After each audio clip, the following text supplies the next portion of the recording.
آج کے خطبہ جمعہ کے لیے جس عنوان کا انتخاب کیا اس عنوان سے بہت کم گفتگو کی جاتی ہے، اور شاید موجودہ دور کے تقاضوں کے مطابق اس پر گفتگو کرنے کی زیادہ ضرورت ہے۔ سو میں نے سوچا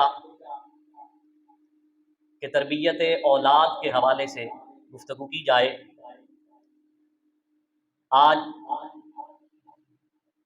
بہت ساری نوجوان نسل اور جوانی کی طرف بڑھتی ہوئی نسل، جن میں تربیت کا بے حد فقدان ہے، جس کے پیش نظر وہ نہ صرف والدین سے، اساتذہ سے اور دیگر شعبہ زندگی سے تعلق رکھنے والے تمام احباب سے ان کا رویہ نامناسب معلوم ہوتا ہے۔ میں نے قرآن مجید فرقان حمید کی جو آیت مبارکہ تلاوت کی، اس میں اللہ رب العزت نے فرمایا یا ایھا الذین آمنو، اے ایمان والو۔ قرآن کریم کا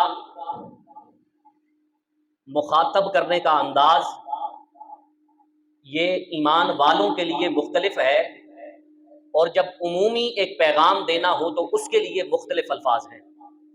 جب ایک پیغام عمومی طور پر دینا ہو تو اکثر قرآن مجید یا ایھا الناس کہہ کر مخاطب کرتا ہے کہ اے لوگو، لیکن جب کسی خاص بات کی طرف توجہ دلانی مقصود ہو تو پھر تقسیم فرما دیتا ہے کہ یہ پیغام عمومی طور پر لوگوں کے لیے نہیں ہے، بلکہ یہ پیغام صرف ایمان والوں کے لیے ہے۔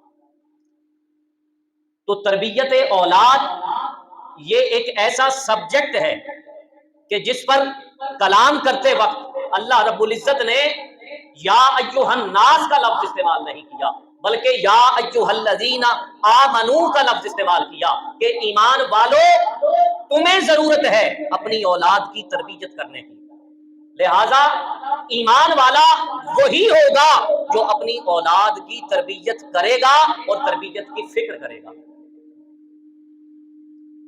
تو پھر قرآن مجید نے ایمان والوں کو مخاطب کیا اور فرمایا یا ایھا الذین آمنو، اے ایمان والو، قوا انفسکم واہلیکم نارا۔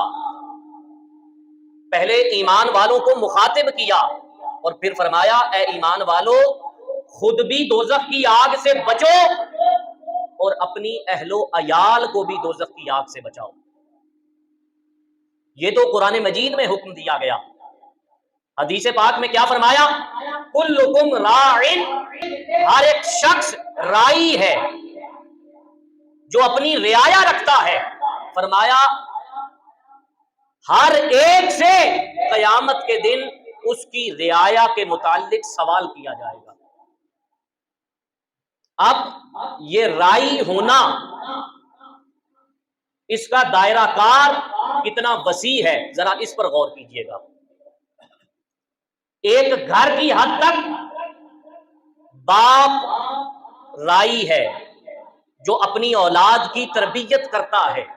جس نے اپنی اولاد کی تربیت کرنی ہے، گھر کی سربراہی اس مرد کو دی گئی۔ پھر ایک شہر کی سطح پر راعی ہے جو اس شہر کا حاکم، اس شہر کا حکمران بن کر اپنی رعایا رکھتا ہے۔ محلے کی سطح پر بھی ایک راعی ہے جو حکومتی سطح پر جس کو وہ عہدہ دیا جاتا ہے۔ گھر سے شروع ہوا، محلے کا راعی، شہر کا راعی، پھر صوبے کا راعی، پھر ملک کا راعی۔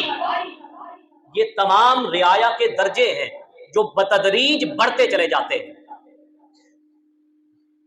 گھر کی حد تک جواب دے باپ ہے،